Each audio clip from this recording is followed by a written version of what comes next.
Lining పెడితే రాయలసీమలో ఇప్పటికే 800 అడుగులు 1000 అడుగులు పోయినా వాటర్ పడే పరిస్థితి లేదు.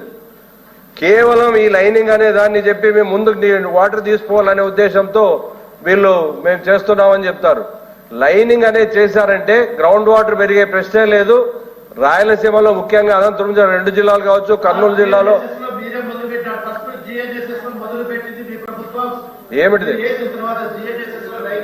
మీరే గాలేరు నగరిలోంచి పెట్టి మీరు చెప్పి మీ దగ్గర నుంచే అక్కడ రాయలసీమలో మొట్టమొదటిది ఏదైతే గాలేరు నగరి నీళ్లు వస్తున్నాయో గాలేరు నగరి నుంచి వచ్చి మీరు స్టార్ట్ చేసి అక్కడ నుంచే చేస్తున్నారు. గాలేరు నగరిలో మొట్టమొదట లైనింగ్ అనే సిస్టాన్ని తీసుకొచ్చారు.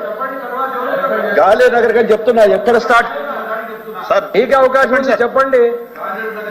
అంటే మేము చెప్పిన వాటిని మీరు కంటిన్యూటీ చేస్తారా? అట్లే తప్పులుంటే ఏ ప్రభుత్వం బడ్జెట్ మీద మాట్లాడు సార్ బడ్జెట్ మీద మాట్లాడు.